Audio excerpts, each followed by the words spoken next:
Make sure you download the Woodward Sports app in the App Store and the Google Play Store today. Take Woodward Sports with you wherever you go and listen live on your phone or mobile device.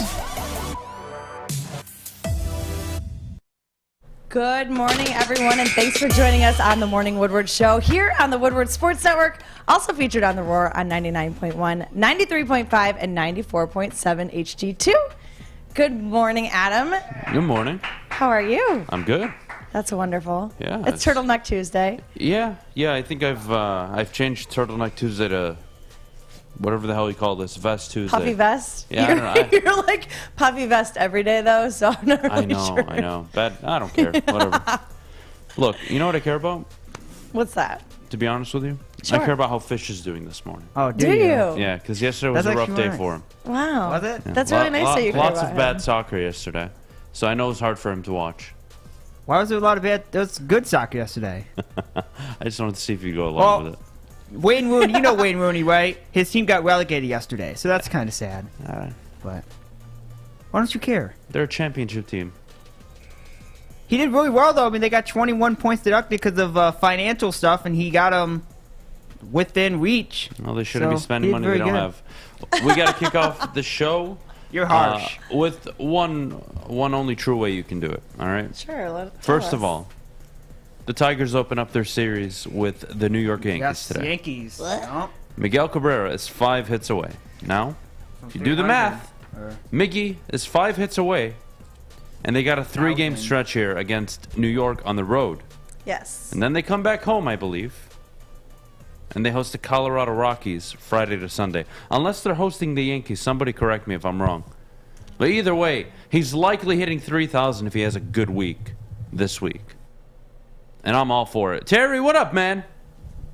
Nothing much. Just ready for this Miggy thing. What's good? I'm glad you're not dead. We're trying to, nothing much is good. That's why I've been kind of on hiatus. But Well, we missed you. Miguel Cabrera is good.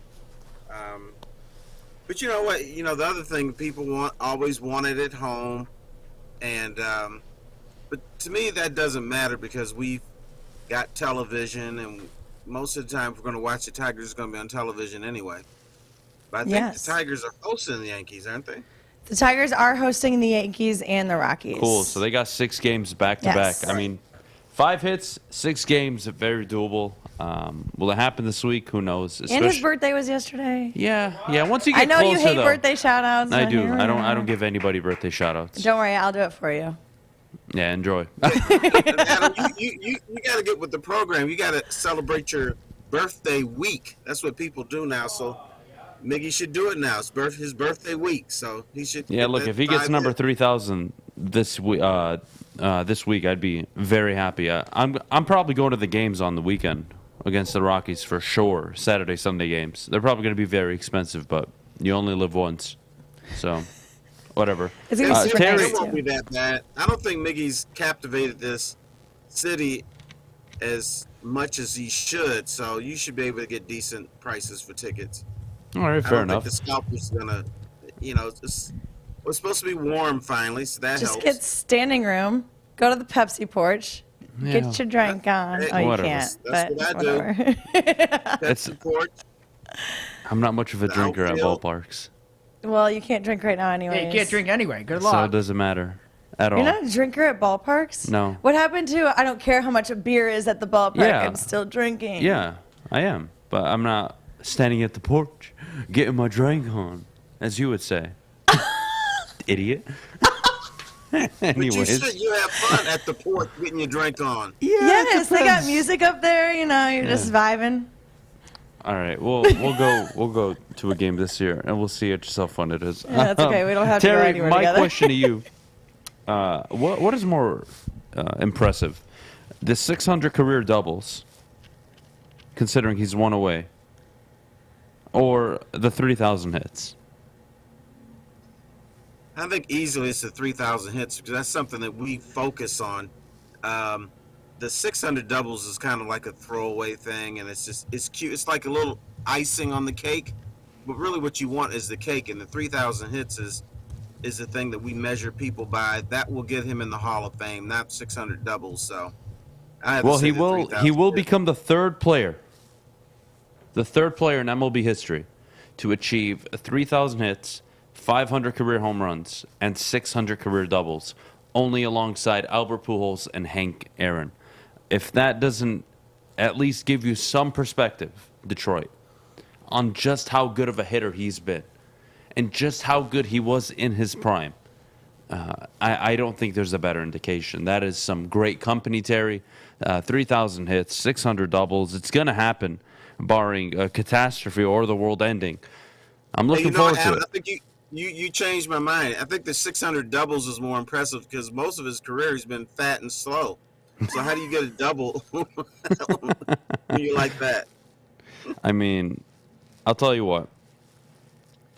You know, as somebody that grew up with Miggy, like I started to really, early on in my childhood, it was Ken Griffey, it was Mark McGuire, it was Alex Rodriguez, it was Barry Bonds. And then once I started, I was playing baseball every day. I was playing for my high school teams. And in comes this beautiful-looking young man from Miami. Wins a World Series, comes over here after an insane trade. And you just watch this guy develop into, Terry, what I would call arguably the best or the second best right-handed hitter of all time. And I would say top 5. I'm not sure if he's the best of all time because we do have Hank Aaron, and he's got 1 million home runs. You have Willie Mays. There's a bunch of very good right-handed hitters. But, he could be top 5, top 10. Definitely Hall of Fame, we'll say that. The tricky thing, the one thing Miggy's done that I don't believe I could argue most hitters haven't, even in their prime, is that ability, Terry, to bat 330 plus, 40 plus home runs, 120, 130 plus RBIs. That is unheard of. Obviously, he won the Triple Crown. Probably should have won it 2-3 straight years in a row if it wasn't for Mr. Chris Davis steroiding up. But again, you just, outside of Albert Pujols maybe, you just don't see somebody with that high of a batting average hit for that much power and drive in that amount of runs. It's just unheard of. It is. The only bad thing about the Miggy trade that brought him here was Dontrell Willis. We had to put up with him trying to pitch and throw the ball all over the ballpark. Other than that, this is a trade that never should have happened. Florida should have kept him forever. He should be a Hall of Famer there. He should have 3,000 hits there. But, the economics of baseball opened up the way for him to get here. So this is like a blessing that Detroit gets to, enjoy, but it's probably one you shouldn't have. Yeah, again, fair enough. I want to go back to Miggy real quick, just understanding what he's done.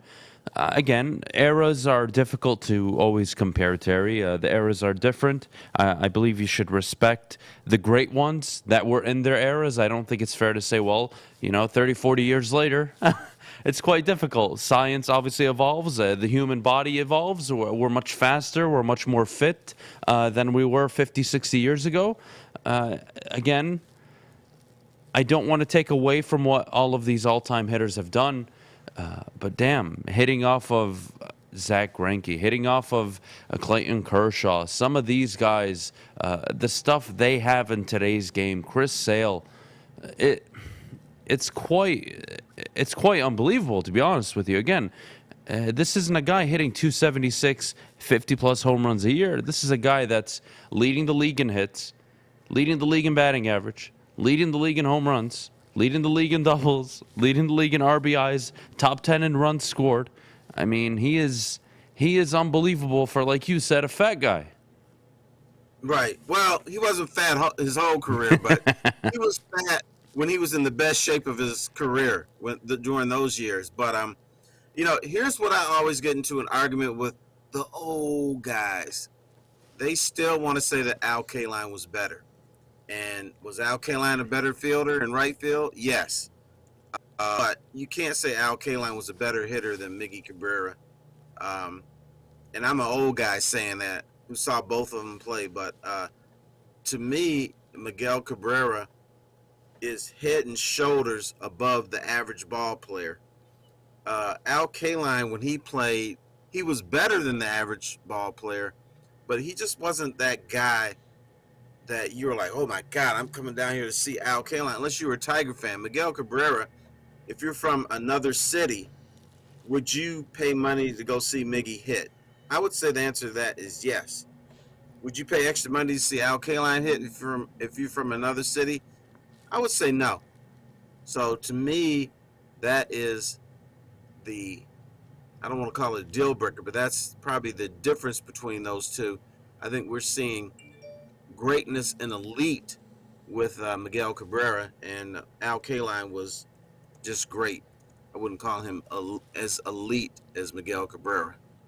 But you should get into that argument with some of those old guys. They'll have you cracking. Yeah, I'm sure they'll be upset, but the way I look at it, Terry, 2,995 hits, batting .310 for his career, 502 home runs, 1,500 runs scored, 1,800 RBIs. If he sticks around another, 2-3 seasons, he's going to be pushing 2,000 RBIs. Will he get it? Probably not. But slugging .532, OPS .920. Come on, it is unbelievable. I think when we look back on Miguel Cabrera's career, you can say top 5. I think given he was able to do it in the modern era of baseball, again, I don't want to say it's an advantage for him or it makes his case even more, but you just don't see it. You just don't see guys batting .330 in prime of their career, 40 dingers, 120, 130 RBIs, 100 runs scored, leading the league in hit. It just doesn't work out that way, and I hope Detroit remembers Miguel Cabrera as one of, if not the greatest hitter in Tigers history. Just depends, again, who you ask. Yeah, and and with that said, even the year he won the Triple Crown, there were a lot of people who thought Mike Trout should have been MVP. And for the life of me, I can't understand how you're best in batting average, RBIs, and home runs, how you could not be the MVP of that season. But yeah, he was definitely robbed of. Yeah, he was definitely robbed of a few MVPs. That first Mike Trout MVP back in 2014. That was ridiculous, and he finished second. Mike Trout's been top 5 his entire career, basically from 2012 up until 2020, in the MVP conversation. And then his issue is last year he was injured, and obviously this year we're not talking about Mike Trout right now. It's way too early in the season for MVP conversations, but it's unbelievable. Again, he's a 5-tool hitter, but Terry, he's only hit for over 100 RBIs 3 times in his career. And in the 3 MVP seasons are the only time he's ever hit them. It's unbelievable, and they're barely over 100. I don't get it at all. This is a guy that's batted under 300. I would say less than half of his career. So it's not 300 every single year like a Miguel Cabrera. I don't know, Terry. I never understood it, especially early on. He came onto the scene his first year, 30 home runs, 80 RBIs. Second in MVP voting, I don't know how. 27 home runs, 97 the next year. Second in MVP voting, again, I don't know how. And then 36 home runs and 111 RBIs. And he wins the MVP. I don't see it compared to Miggy's numbers. 44 home runs, 138 RBIs. There's a big difference. You know why that happened? Because of young guys and analytics. They tell you that RBIs, don't look at that because maybe Trout didn't have 100 RBIs because his team was so pathetic that you have to look at the analytics, and that's why he's up there. And plus, the other thing, Major League Baseball wants Mike Trout to finally grab the gavel and be the face of Major League Baseball. It's something he refuses to do. So that's why he gets a lot of votes for MVP, and maybe why he doesn't always deserve that. Because you have a hope and a dream that this guy is going to become Babe Ruth. Fair enough. That's what Major League Baseball needs. It needs something like that. The sport is not what it should be as far as the popularity with the younger people. Absolutely. Well, we're going to take a quick break. When we get back, Cade Cunningham will not win Rookie of the Year. That's going to be an interesting conversation. Tara will tell you why, and Maddie will tell you about our good friends at Big Boy. Yes, I will. Just remember, you only have 5 days left to take advantage of the Seafood Festival at Big Boy. It includes a Friday night seafood buffet, and it does go until April 24th. So catch it while you can. They've got fish and chips, fish fry, popcorn shrimp, and pike perch. And don't forget, they have a new fish sandwich as well. It's available at all participating locations, so make sure you head on over to Big Boy. At Wing Snob, staying humble's not our forte. We just have better wings. We're back at it again with our crispy golden brown fries and our famous boneless wings. Juicy, tender, hormone-free chicken. Your favorite signature sauces with no bone. Just when you thought Wing Snob couldn't get any better. Order online at wingsnob.com today. Wing Snob. We just have better wings. Fellas, let's be honest. We like things to be easy. We like simple stuff, like sports 7 days a week. We like things uncomplicated, like Lady Jane's Haircuts for Men. Open 10 to 8, 7 days a week. Walk in anytime. Sign in, sit down, watch your favorite team play. And before you know it, your hair will be game ready. Open 10 to 8, 7 days a week. Walk in anytime. Lady Jane's Haircuts for Men. It's wicked awesome. You have an opinion? Make sure it's seen and heard. Corner, jumper, tweet us, hop on the YouTube chat, slide in the DMS at Woodward Sports on all social media. Welcome back. Thanks for joining us on the Morning Woodward Show here on the Woodward Sports Network. Guys, we've been talking about this for a while. Cade Cunningham has been our clear front runner, and I think the clear front runner for most people that have been actually watching him, but he won't win this year. Why? Yeah, look, to be honest, I'm hoping Terry. To me. Yeah, I'm hoping Terry gives me an answer that is somewhat. It'll help me walk away with this feeling better about this. I don't know how I feel. Look, Evan Mobley is a phenomenal rookie. He's been very good all season. I don't believe Scotty Barnes, again, he's been very good all season, and none of them have reached the apex that Cade Cunningham has reached. Since the All-Star break, the Pistons, I believe, were 10-15, 22-6-6. That is unheard of. The first rookie in a given month to average 22-5-5 since Michael Jordan. Yes, you can say it was a good month, but it really was February on was all about Cade Cunningham. That's February, March, and April. And here we are, middle of April. Playoffs have started.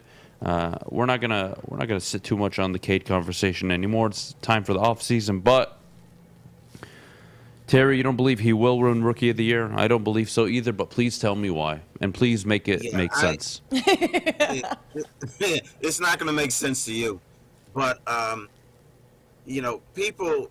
I started talking to people who are voters, and I don't. All I asked them was, who would you vote for Rookie of the Year? I never hear Cade Cunningham's name. And from what I've been able to gather is, one, they don't watch the Pistons play. Pistons is not on national TV. Cade Cunningham is not a name that you hear a lot on the NBA shows. And the other thing is, they're talking about his defense being subpar, and that Evan Mobley is a superior defensive player, which is something new. That when I talked to people in the past about Rookie of the Year, defense never came up, or very rarely came up. But now all of a sudden, defense matters. Cade turns the ball over too much, although he is a primary ball handler. I mean, if you look at the great players of all times, if you look at Magic Johnson, Isaiah Thomas, and I'm talking about guys who handled the ball, guess what you're going to have? You're going to have more turnovers than a guy playing power forward. You're going to have more turnovers than the guy playing center or small forward, because that's your job, is to handle the rock, and mistakes are going to be made. So I don't buy their explanations, but they're the voters, and that's why. I like to refer to these people, Terry, as people that are challenged. mentally, physically, however you want to call it, these quote-unquote voters. It makes no sense to me. These are some of the dumbest people. Again, I'm willing to acknowledge that Scotty Barnes and Evan Mobley have had very good rookie seasons. And I think, hell, the teams that picked in the top 5 are very happy with what they got. But if you redrafted this draft class, Cade's going number 1 again. Jalen Green is likely falling. Mobley goes 2. Hell, I could argue Barnes goes 3, and then maybe Jalen Green goes 4. And okay, is that not conclusive enough for Rookie of the Year? Fine. Let's throw that out the window. He led every single month in scoring from the first month to the final month of the season of all rookies. Oh, well, Adham, well, he's a guard. It's his job. Well, Evan Mobley's a center, and his job is to shoot 57% or higher because you're 7 feet. Scotty Barnes is the 4th option on the Toronto Raptors and is a very good defender. What, playing defense wins you Rookie of the Year now? Come on, Terry. I don't know what to do anymore. Cade almost averaged as many rebounds, more assists than Scotty Barnes, more points, was double-teamed 13.3% of the time. To put that into context for all of you at home, LeBron was double-teamed 14% of the time. Steph Curry, 13.7% of the time. Terry, what am I missing? Oh, and the other thing, I forgot one other thing, because the team is so bad that a lot of his stats are fake. So, for instance, they had him in a game doing a 30-point blowout. That if he was on a real team, that he wouldn't average as much, and it would be more difficult for him. So, and they brought up the fake stats that supposedly he's creating. But I am not going to call them stupid. I'm going to call them ignorant, and there is a difference. Ignorance means you just don't know. Ignorance means that you didn't study, you didn't watch, you don't care. And I think that's why Cade Cunningham will not win Rookie of the Year. And I know people want to make this a Detroit thing. It's not. People in the NBA don't give a damn about Toronto or Cleveland. But they see them play more often because they're better teams. And I think that's the main thing there. This is not an anti-Detroit thing. It's an anti-Pistons stink scenario that's playing out. So that's the way I look at it. And from talking to my limited people who are voters, none of them bring up Cade Cunningham, but they say he's in my top 3. That's not good enough here. Yeah, I don't know. I don't know what to do anymore. NBA is stupid. What's the other thing, Adam? Ask us, why do we care?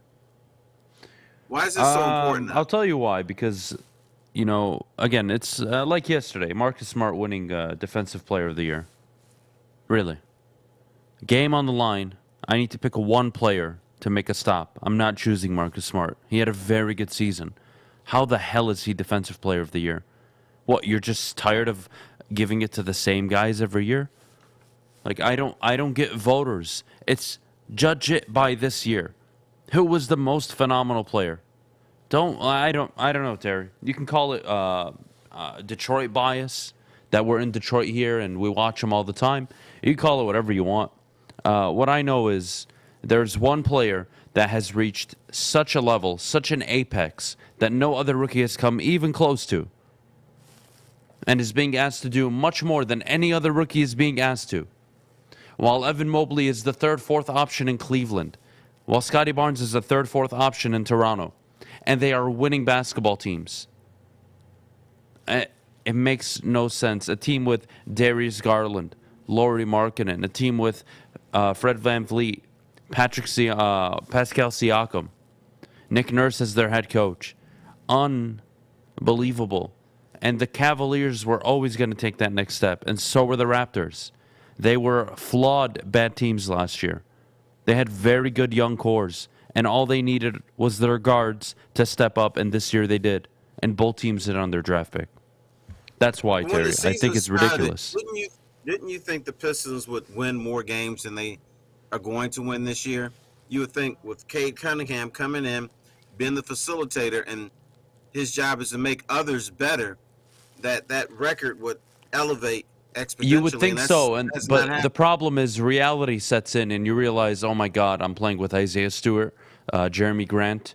I'm playing with Killian Hayes, who has no idea what the hell he was doing for 60 games this year up until the final 5, 6, 7, 8 games.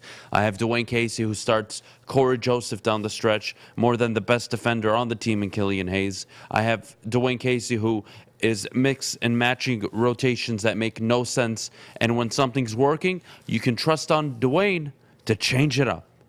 Yeah, no, maybe before the season started, yeah, you think they're going to win more games. And then you look at this basketball team and you say, oh my God, it's void of talent. You have Sadiq Bey. That's nice. You have Cade. That's nice. What else you got? Jeremy Grant, you're dishing him out. And Cade was worse on the court with Jeremy Grant than he was without him. Imagine that. A veteran player on the court with your rookie. And the rookie plays worse. I wonder why. Yeah, Terry, I don't know. I don't even think that's an argument. You bring up Jeremy Grant. I think Jeremy Grant is here showing off what he can do for his next employer. And I think the mistake the Pistons are making, once they started winning a little bit, and they were still below 500, and I'm talking about when they were winning a little bit, I think they kept Jeremy Grant to see if he could be a part of the puzzle moving forward. I'm not convinced this guy is going to get traded now. Even next season or the season after that, if they're above 500, I think most NBA teams need a veteran presence, a veteran guy that settles the troops, puts the young players on his lap and tells them how it is. But I'm not sure Jeremy Grant is that guy. I think Jeremy Grant is the guy that wants to show the world how good Jeremy Grant is. Sounds like Russell Westbrook to me. Both finish with me putting a gun to my head. Not that bad, brother. But no, it's bad. Along that same vein. Terry, what do we do with basketball players like this, huh? They shouldn't be allowed to play in the NBA, in my opinion. People like Russell Westbrook should be banned from playing basketball. You know what we do with them? We overpay them because fans like them. Fans are stupid. Fans, that's true. I'm not going to argue with that. They are stupid. A lot of them are. But you know what? There's some stupidity amongst the NBA elite also. My complaint about, for instance, the baseball elite is they exclude too many people. The NBA, we want to include everybody. There is no way, when you watch them play, that James Harden and Westbrook are top 75 players of all time. But they're there. But Terry, they get triple doubles, Terry. They get triple doubles. Oh my God. They fell in the box score. Terry, I would rather have Lindsey fucking Hunter on my basketball team than Russell Westbrook. Why are we even talking about this? I have no idea. I'm just angry. I'm sorry, Terry. I have anger issues. Because I brought up the realities of him that doesn't make sense. No, you brought up Russell Westbrook just so that I would get angry because Adam would get angry and then everybody hates each other and then it's the whole thing. I think we're off to a great start. Now, Maddie, do you like Russell Westbrook? Yes. Oh I think we're done. She's one of those stupid fans. I think we're done with this conversation. I wouldn't bet on him though, so it's fine. Anyways, we need to go to break. Speaking of betting on a player, Adam, can you please tell us about my bookie? My bookie, guys, you want to bet on which game Miggy will hit his 3,000th home run? Or, excuse me, his 3,000th hit? Jesus Christ, home run. Holy hell. That is Wouldn't impressive. Wouldn't that be something? You guys want to take maybe the Tigers to win the series against the Yankees? Do it all at my bookie, ladies and gentlemen. My bookie, your sports betting outlet bet from anywhere, anytime using my bookie. Sign up today using code Woodward, and as always, they'll match your first deposit. Take advantage of their special offer. The NBA playoffs have tipped off. Take advantage of it, and as always, if you have a gambling problem, call the Gambling Problem Hotline at 1-800-270-7117. It took exploring 50 different formulas and hosting countless taste tests, but we believe Gypsy Vodka is the smoothest vodka on the market. Don't believe us? Ask the owners. We're Mike and Adam Kazanowski with High Five Spirits Distillery. We're in close to about 1,200 locations throughout Michigan. We wanted to create a brand that was geared more towards freedom, love, adventure, and at the end of the day, we really wanted to tell a story that inspired other people to take risk, follow their dreams, whatever that might be. The official sticker partner of Woodward Sports. When it comes to stickers and signage, think Sticker Genius. We support this local Detroit business, and we are excited to show you our latest project, the Planet Fitness Studio from Sticker Genius. If you need custom stickers, wall graphics, window graphics, and plenty more, reach out to our friends at Sticker Genius. We at Woodward Sports couldn't be any happier with the service they provided us. They were quick, easy to deal with, and super professional. Head to stickergenius.com today. The only sports network in Detroit that starts with a W. You know, because we win. Woodward Sports, Detroit's winning sports network. Welcome back. Thanks for joining us on the Morning Woodward Show here on the Woodward Sports Network. We've got draft day coming up next week. Now we have Next Gen Stats modeling which players are can't miss. Yeah, Terry, I'm going to read these off and feel free to interject, but these are the 7 reported players that Next Gen Stats believe you cannot miss on. We'll start with the 2 players at the top of the board. And I promise you, these 2 players are not in your top 5, not in your top 10, not in your top 15, outside of maybe this kid from Iowa. And we'll start with the center. All right? Tyler Linderbaum, center out of Iowa. I think he's going to be a fantastic football player. He's a center. Okay? But he is tied for first as a can't-miss prospect in this draft. Guess who's tied for first with him? Breece Hall, running back out of Iowa State. My God. With a production score of 89 out of 100, an athleticism score of 99, an overall draft score of 99, and a Pro Bowl probability of 23%. I can't with advanced analytics. Even if Breece Hall is the next coming of Jesus Christ at running back. What does that do for my football team? Guess what Christian McCaffrey was doing last year, sitting on the sideline? Guess what he was doing during the playoffs? Watching from home. Guess what Dalvin Cook was doing? Watching from home. Guess what Alvin Kamara was doing? Watching from home. Saquon Barkley, sitting on the sideline. Coming back from injury and splitting carries with a backup running back. Stop it.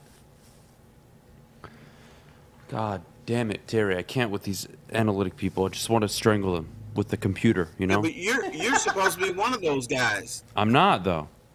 I like to think... Be the guys that I'm fighting with. Yeah, I know, but this I can't agree with this stuff. Even... It's too stupid for me. This is too stupid. Third place, tied for third. Aiden Hutchinson with a score of 96 in production, 95 in athleticism, 95 in overall draft score. So drafting Aiden Hutchinson, according to these advanced analytics, is more of a risk than drafting Breece Hall or Tyler Linderbaum. Even though he has a Pro Bowl probability of 54% at a position that is more competitive for Pro Bowl spots than running back, which I find hilarious, and center. Also tied for third. You know what you're fighting? You're fighting young 25-year-old nerds in front of a computer who don't know anything, and that they're getting you upset.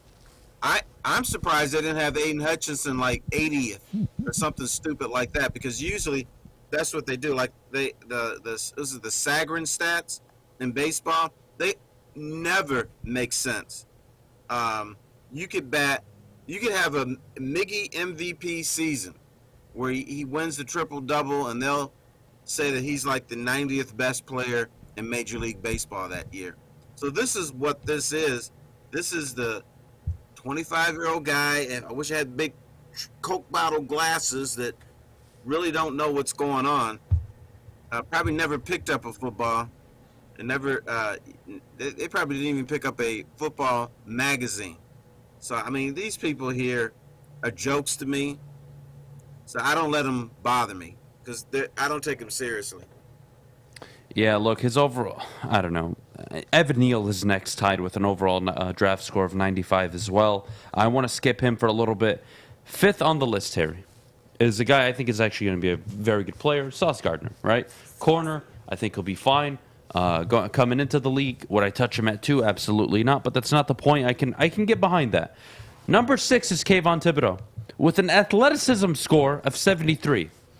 You fucking nerds need to explain to me how that makes sense. He ran a 4.58. His comparables in terms of his draft comp is Josh Allen, the edge rusher in Jacksonville, who is freakishly athletic and gifted. But he gets an athleticism score of 73? How? 260 pounds. Or excuse me, 254 pounds. A 4.58 40. 6'4". God damn it. I'll tell you how he gets that score. When the play is away from him, he drags his ass over there a little bit, so they probably count that as an athleticism score. So, once again, you can use these little stupid analytic stats anyway to your advantage. But, once again, brother, they're kind of stupid. Yeah, the stupid seems to be the theme of this conversation so far. It's absolutely killing me. These are their projected, Terry. They're can't-miss players. And, we do this every year. And if you guys are wondering who made this, go to NFL.com. Next Gen Stats. You'll see the breakdown. But come on. What are we doing here? Every year. Can't miss. Can't miss. Terry, you can't miss on him. He's the best player in the draft. I would rather get a safety at number 2 than an edge rusher. These are the same people, Terry. Idiots. I don't know what to do with them. I want to take a baseball bat to some of these people. What's up, Maddie? It appears his name is Mike Band. I don't want to know his name because then I'm going to find him on social media. I already did. And I'm just going to send him really mean things in his DMs and I'm going to regret it later. So I'm just not going to do it, all right? At the bottom of the article, it says, follow him on Twitter. Yeah, I'm not. I'm just going to avoid him. I'm going to act like he doesn't exist. I'm just going to act like he doesn't exist. Hey, Adam. Yeah. For once, be a professional. I'm taking the high road. Don't let him upset you. Yeah, I'm taking the high road here. I'm not going to DM him that I'm going to kill him and his family. I'm not going to do it. Now, I know you watch every mock draft, but here's something you notice. When you go through the mock drafts in the first round, every team in the NFL, you could say, you know what? I could see them taking that player, except one. The Lions. They treat the Lions like they're run by idiots. Yes, Sauce Gardner is going to be a very fine player, but you don't pick him at 2. Now, I read a mock draft where they have the Lions picking Sauce Gardner at 2. Yeah, you can't take people like Mel Kiper, people from ESPN, some of these guys over on these analytical pages. You can't take them seriously, Terry. Me personally, the 2 guys I'm always looking at their boards. Peter Schrager and Dan Orlovsky are the 2 at least that at least have my respect. I'm willing to listen. But outside of that, it's tough for me to take anybody's opinion seriously. Peter Schrager came out with his recent mock draft today, actually, Terry. And again, he doesn't have the Lions making anything drastic. It's simple. Jacksonville takes Trayvon Walker. They go for another Josh Allen-esque player in terms of athleticism, high-ceiling players. Fits Trent Baalke's track record. And what do the Lions do at number 2? The obvious thing. They take Aiden Hutchinson. If he's there on the board, you take him. This doesn't, at least in my opinion, this doesn't feel, Terry, like it's a Michigan guy. You got to get the Michigan guy in the building. For me, this is one of the most gifted players in the draft. He is freakishly tall. He is extremely athletic. He was very productive his senior year. Yes, he was nothing his first 2 years. Yes, he played behind Chase Winovich. Fine. You know what? I've seen many players come to the league that have had only one really good season in college, and they've worked out just fine. I'm not holding that against Aiden Hutchinson at all. Are you, Terry? No, you can't do that because football, what they do with football, even if you're very gifted, they will sit you behind the veteran player because it's better for team chemistry. So they may have had, and Chase Winovich it wasn't like he was a slouch when he was at Michigan. He was very good. So you First round pick, I believe. Aiden Hutchinson behind a guy like that because it's better for the room, it's better for Michigan football, and they're not thinking about the National Football League. Fair enough. I believe Winovich was a first-round pick. There was Rashawn Gary, first-round pick. I mean, they've brought out some good edge rushers over the last few years. But I'll end it on this note, Terry. Schrager has the Lions taking Aiden Hutchinson 2 overall at 32, Terry. And again, I don't believe it fits their timeline, and I don't agree with it. But they're taking a quarterback, Terry. And the quarterback they're taking in this latest mock is Matt Corral.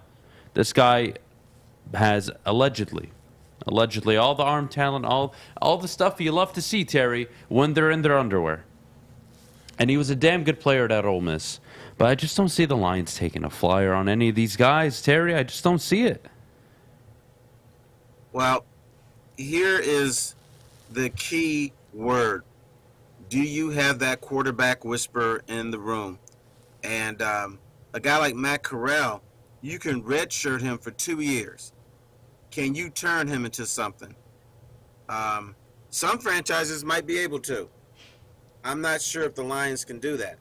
But if they feel that the Matt Corral 2 years from now is going to be much better than Jared Goff because they can coach him up, then they will do that. But I don't have the faith that the Lions can do that. So I think they will look into next year's draft. Another thing, Adam, was just tough for the Lions. You have to assume they're going to be a better football team next year than they were this year. So even though the quarterbacks are going to be better, will they be able to get one? If they fool around and they're picking 15th or 16th or something. So they've got to make a real tough decision. And, once again, the Lions are being held back by Matthew Stafford. Because when you had rich quarterback drafts, oh, my God, you can't bring in a guy that can challenge Matthew Stafford. That was the mentality in Lions camp. So, you could have a guy in there that's already playing in the NFL, but you didn't want to piss off Matt Stafford. You waited until Stafford said, you know what, get me the frick out of here, and then you trade him. And then all these great quarterbacks are gone. So you're being hemorrhaged again by Matthew Stafford. Because he went to the Super Bowl, you got a lower draft pick, and because he decided when he wanted to go, you're not going to get the cream of the crop of backs that you could have got. Yeah, I'm not feeling this draft a quarterback, sit him for 2 years. That I'm wasting 2 years of a 5-year rookie contract where I don't have to pay the kid any money. I start him, let's say, year 3, then what? I get 3 seasons out of him.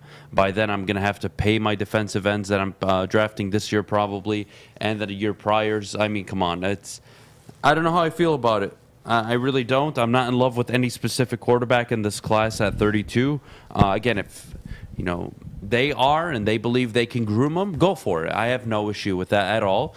I just don't believe, Terry, it fits their timeline. The timeline that makes the most sense for me is come April 28th, 4 of their first 5 picks likely will be on the defensive side of the ball.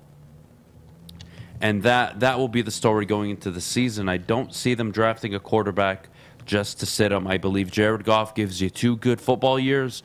I believe he can get you to the playoffs by the end of not this upcoming season, but the next season. And if you're not in the playoff hunt by year 3, well, what the hell are you doing, Detroit? What in the hell are you doing? The NFL is a league of parity. You can turn it around. If you got a very good coach, like you believe you do, well then, he's not going to win 3 games this year. He's probably winning 6, 7, or 8. Maybe even 9, depends on how good they are. For me, Terry, I think it's a year away. I understand people are saying, well, you have a top 2 pick this year. Next year you won't. Fine. I don't need a top 2 pick. Of the what was the statistic yesterday? Of the top 15 quarterbacks in the NFL, Terry, only 5 of them were taken in the top 3. Top 5. Of the top 15 quarterbacks in the NFL right now, only 5 were taken in the top 5. That is a 33% hit rate on quarterbacks in the top 5. You don't need a top 5 pick next year, Detroit, and you got 2 first-round picks.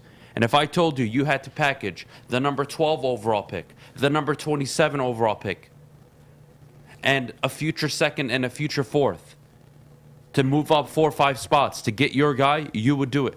Not the end of the world. So that's my mindset, Terry. I think they're a year away. Well, now you've backed yourself in the corner. You know what you have to do if they don't make the playoffs in year 3? Something you're not going to want to do? What? You're going to have to say, fire your boy Dan Campbell. Well, it's, again, I would say yes in theory, but it depends. Again, are they making progress, Terry? Is this a team that goes from 3 wins to, let's say, 6-7 wins this year to 9-10 wins the following year, but they don't make the wild card, even though 9-10 wins should get you a wild card spot? Hell, this year, I believe 8 can do it. Yeah, I'm with you. I would be concerned if this team, given their trajectory, given the ability of Brad Holmes to bring in talent, if they're not a playoff team by year 3, what the hell are we doing? I'm with you, Terry. That would be very concerning for me. Yeah, the NFL is set up where you're supposed to win between 6 and 10 games every year. When you win 4 or 3, that's the outlier. When you win 12 or 13, that's the outlier. So the Lions, if they're a real franchise, which I believe they are for the first time like forever, they should be able to make that move. Because when you look at the division, Minnesota, Chicago has new coaches, and they're not great franchises. Green Bay, even though they dominate the division, that front office is a disaster. And so you should be able to, at some point, surpass all this. This is not a very strong division, and part of that is because of the Lions. But if you're a real organization, after year 3, you should at least sneak into the playoffs somehow, if you're a real division or a real franchise, because it's just not that tough. Yeah, I'm with you on that. I really am. Guys, the NFL playoffs tipped off 2 days ago. The Warriors look like they're going to be a problem. My God, that mini 5 lineup is unbelievable of Wiggins, Curry, Jordan Poole, by the way, shining right now. Draymond Green, Klay Thompson. We got to get into the 76ers going up 2-0 on the Raptors. But before we do, I got to tell you about the official studio sponsor of the Woodward Sports Network. They are to my right, Planet Fitness. PlanetFitness.com. Visit them or visit one of their many Metro Detroit locations to get signed up today and take your fitness by the horns. Grab your fitness, take advantage of their facilities. Your mental, physical health is so very important. I can't stress it enough. Start today, $0 down, $10 a month. And as always, again, tell them Woodward Sports sent you. Check them out. Planet Fitness. 6 dark corners, a driveway and a patio, 5 windows that could become doors. Every house has unique security challenges. Guardian Alarm has more tech, more team, and more ways to help keep them all safe. Get a professionally designed and installed security and smart home system from Guardian Alarm. Sign up today and get a free video device. Guardian Alarm. Smart, right from the start. Call 1-800-STAY-OUT. 32 teams, 7 rounds, 224 young men who today are about to become players in the National Football League. A day where lives are changed, fates are decided, dynasties are born, and the clock is always ticking. On draft day in Detroit, A time of hope, a time of wonder, and a time for Detroit Lions fans to act like it's the friggin' Super Bowl. Join Woodward Sports and hundreds of other diehard Lions fans for our NFL draft party and live stream from the Brass Rail Detroit. All your favorite and not so favorite Woodward Sports people will be there. Adham, Terry, Neil, D-Mac, Braylon, Ryan, the heavyweights, NFL scout Scott Bischoff, Maz, Stick, Jeff Maddie, Joey, and more. Come join us at the Brass Rail Thursday, April 28th from 7 p.m. until pick number 32. See you downtown for Draft Day with Woodward Sports. Brought to you by Cintron, Gypsy Vodka, and Planet Fitness. Man, oh man, I don't know if you saw my post last night, but I went to Chili Peppers and got my tan on. That's where you'll find the cleanest salons in the D with spotless sanitized rooms and trained certified tanning professionals. Join the Pepper Club like I did. You get all the best deals on unlimited tanning, plus they'll beat all competitors by $5. Don't forget, of course, to pick up Australian Gold, Designer Skin, Caltan, and Swedish Beauty Lotions. Chili Peppers Tanning, it's where you'll find the hottest bulbs, the hottest deals, and the darkest tans. How do you not? What? Fish, what am I going to do with you? I don't know. I don't know either. That's why I'm asking. I mean, it's been a year and 5 months, so I'm still here. I'm happy to be here. Every day is a blessing, I guess. Yeah. I'm one of those people. Terry, April 28th, draft party, by the way. Woo-woo! Down at the Brass Rail. So excited. I'm going to be dressed up as Tony Montana. I hope you're going to be down there. Yeah, I'll be there for that. I can't miss that. For no other reason, just to I'm see that. There. I think the whole city would be there to see that. Oh yeah, no, I've got it all planned out. I have 2 piles of Coke next to me. I'm gonna buy one of those like crown king chairs, and I'm gonna sit on them like this. I'm just gonna have my Coke next to me. I'm gonna make sure I have a bunch of good right Coke here. stash. Oh yeah, oh yeah, I'm feeling it. I'm being Terry, coked out. Adam told me that I'm allowed to wear a crown, so that's all that matters. Okay, what's a Carol Bassett? Carol Baskins is not coming. I'm going to pay you a compliment. You're the most beautiful Carol Baskins I've ever seen. That's tough to do. Thank you, Terry. That's really tough appreciate to do because that's one ugly bitch. And crazy. Well, we don't like to call her ugly. She's just average. She's ugly. She's ugly. Okay, she's ugly. She's beautifully challenged. That's a better way of putting it. She lacks beauty. Is that fair? Sure. But I guess she's beautiful on the inside, right? No, That's she's what not. matters. Of course not. She killed her husband. No, that's the point. I get to call her an ugly bitch, whether you guys like it or not. I mean, I don't care. It's not me. Well, look, Terry, Warriors go up 2-0 against the Nuggets. Jordan Poole, my goodness. Steph Curry had a game yesterday, too. Yeah, I mean, he was feeling himself. Yeah, but he was like plus 22 on the court. Plus 31 on the court and only played like 22 minutes. Yeah. It was unbelievable. Terry, what the hell? Are we seeing the Warriors come back? Are they running up another dynasty, but this time without KD? I don't think they left. They've had some rough spots, but they're healthy now. And here's the scary thing. They're going to get better because Klay Thompson is going to get better. Steph Curry, is he going to be the 6th man of the year in the playoffs, the whole playoffs? Probably not. So they've got to figure out, is Steph going to be willing to keep that 6-man role? And is Jordan Poole going to continue this role that he's on? When I watched him last night, I said there's no way Poole is duplicate what he did in game 1 to even get close. Wrong.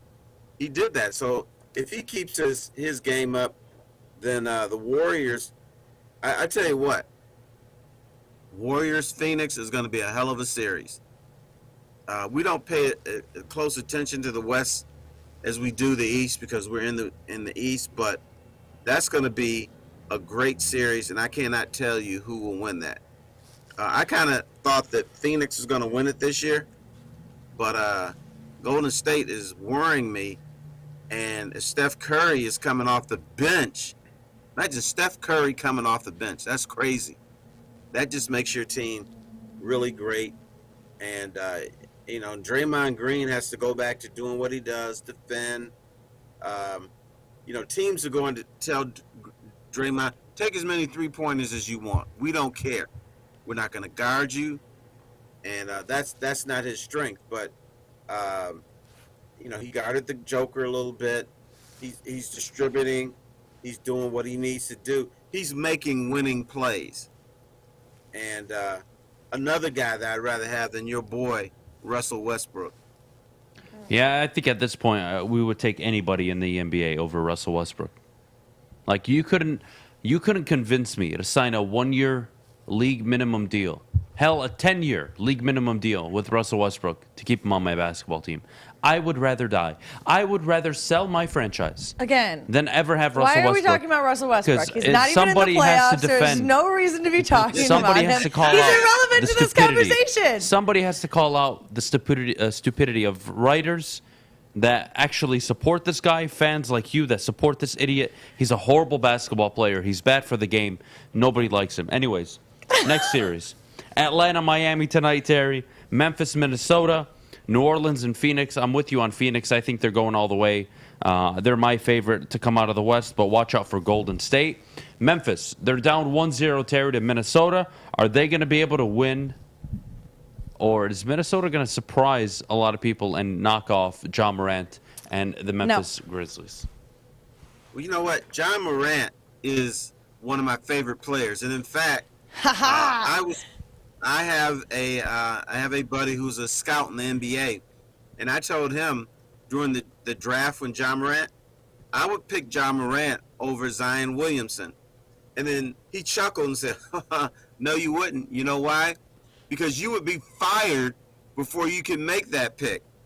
But that's how much respect I have for him. But if Memphis can't win this series, John Morant is going to get that stigma that you can't win a playoff series. So that's going to be something that young man needs to overcome. But he's a spectacular player. If they lose, it won't be his fault because he makes plays that nobody else can.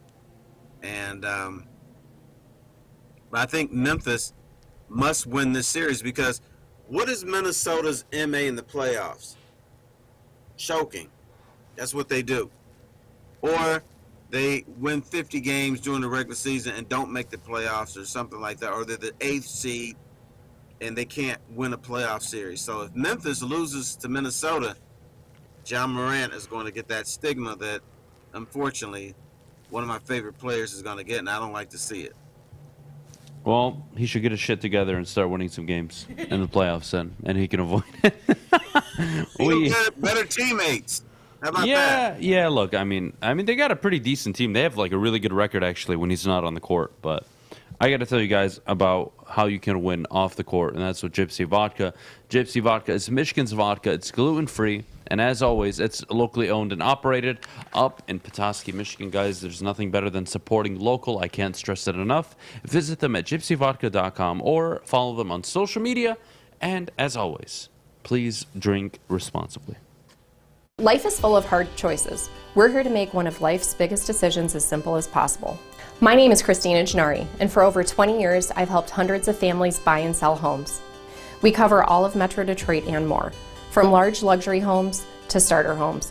We will work hard to make sure that you get the home of your dreams. So if you're in the market today or even thinking about buying or selling in the future, make the obvious choice. Christina Gennari, the obvious choice in real estate. Visit us at soldchristina.com today. 3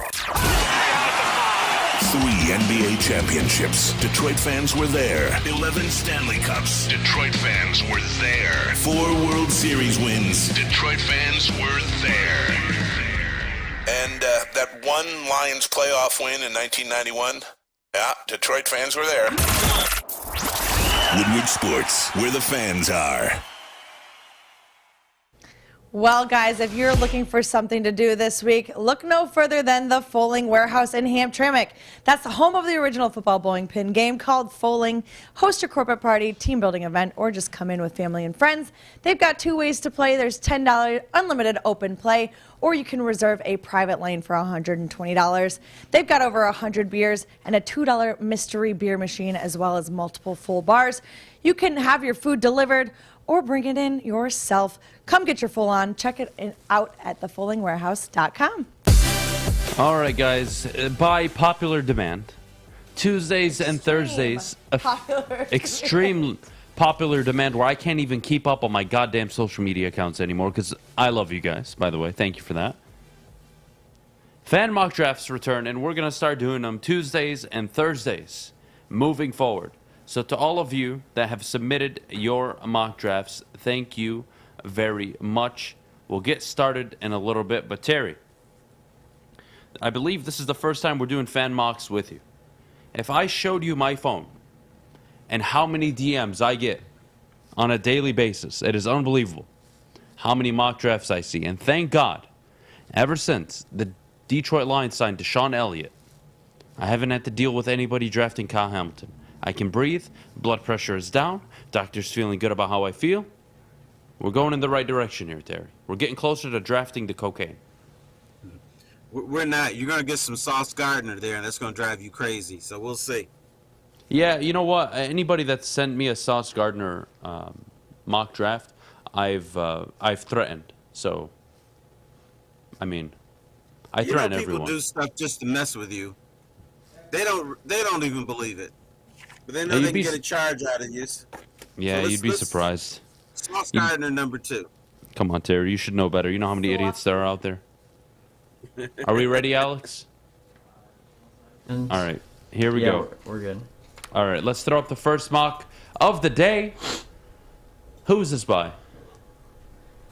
David Shuford. All right. David Shuford. David trades with the Eagles. He nags the 15th and the 18th overall pick, along with 2 second-round picks for the number 2 overall pick, Terry. He drafts Devin Lloyd at 15. I don't see that happening. Jermaine Johnson at 18. I don't see him being available. Boye Mafe, Jesus Christ. And then Leo Chenal, Christian Watson, Kirby. What are you doing? Who is this? Who? David Shuford. David, what the hell are you doing? 1, you're not drafting 2 linebackers. You're drafting 1 at most. Number 2, you're not drafting 2 linebackers in the top 34. Number 3, the 2 edge rushers I can get on board with. But what the hell are you doing? You should be considering, I don't know, a wide receiver at 18, and then maybe go edge rusher at 32, and then go at 34. Hell, you could trade some of these picks. Well, it's too many players. Way too many players. Kirby Joseph at 66, I love. Christian Watson at 51, meh. Meh. I'm okay with it, though. It's whatever. PFF gave you an A-. I don't know how I feel about the trade. So many question marks. These mocks kill me. I don't know how I feel about this. I really don't. I'm not sure how I want to go about... I'm not sure how I feel about trading out of the number 2 overall pick. 13 spots back. No. That's such... Like, I don't know who's going to be available. I just don't. And based on this one, wow, congratulations. You were able to walk away with Jermaine Johnson, Boye Mafe, and Devin Lloyd. I promise you that doesn't happen. I promise you. No, that definitely won't happen, but you have to understand he's probably a big Lions fan, and what you do is you present the best case scenario, even if it doesn't make sense, because that supports your team. And yes, I would draft a wide receiver in one of those top 4 picks, but I was looking at the Lions linebacking room. It's pretty weak, brother. They need some help in there. Drafting 2 linebackers, I believe, is a cardinal sin. You can't do that with your first 34 picks, or 2 of your first 34 picks. The Lions are going to be playing a lot of single and 2 linebacker sets this year. It's already been discussed well enough. Aaron Glenn's going to be going with a lot of secondary players out on the field. They're not going to need 3 linebackers on the field. 2 at most. You already have Alex Anzalone, who, look, is not the best linebacker in the NFL. No, he's not.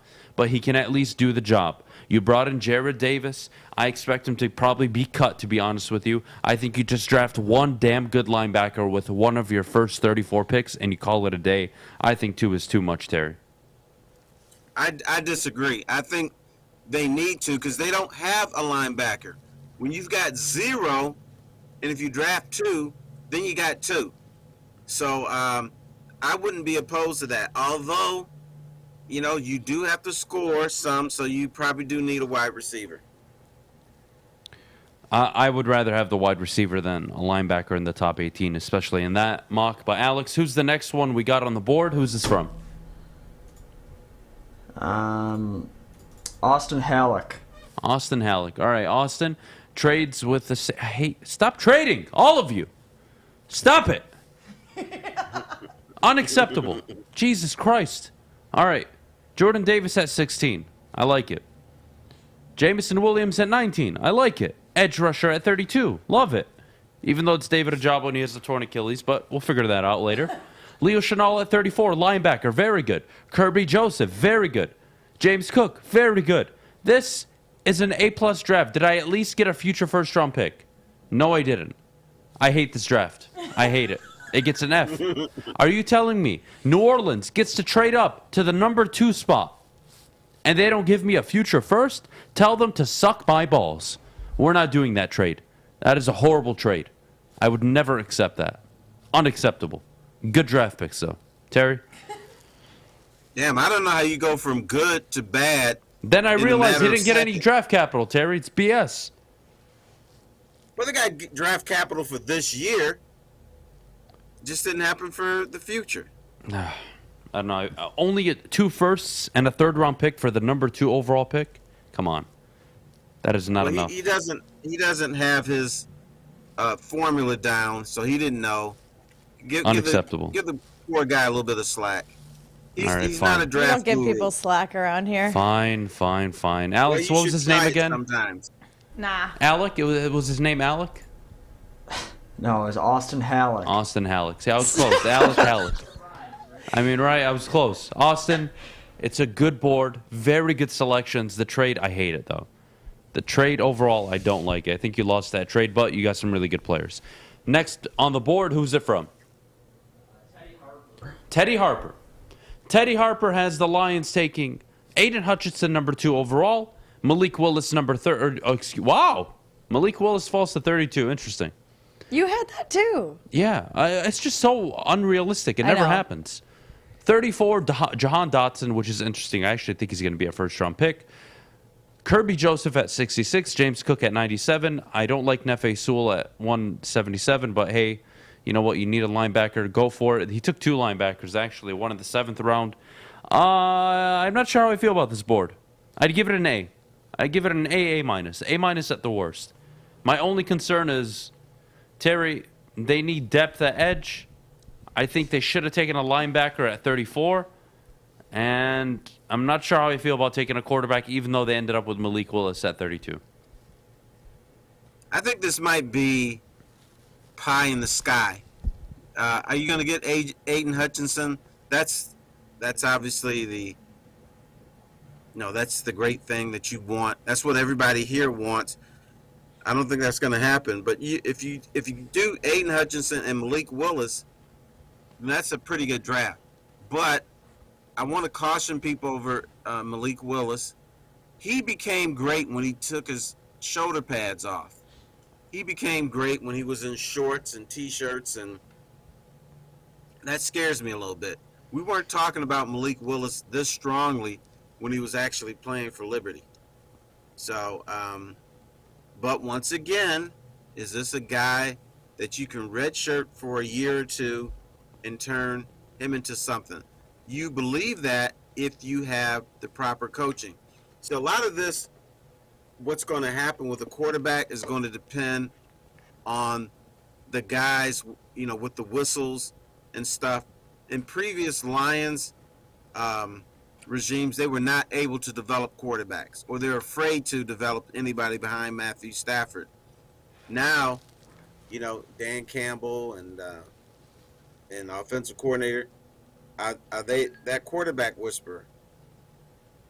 I mean, Malik Willis looks like a physical stud, but can you turn him into something? That's what's to be determined. So this draft isn't just about Brad Holmes, it's about the coaching staff. All right, fair enough. Let's move on to the next one. Who do we got on the board and who it's from? I don't have a name on this one. Oh, well, whoever submitted this, thanks for not sending your name. I'm going to punch you. God damn you guys. Stop with the quarter. Take it off. I'm not doing this one. Next one. Next one. Next one, please. What's wrong with you? Funny? Yeah, it's a fucking quarterback, Terry. It was mine. Is it yours? Horrible. F. Thank you. F. Failure. Failure of a mock draft. Do you need more? I got Jay Smith. Jay Smith. All right, Jay, what do you got?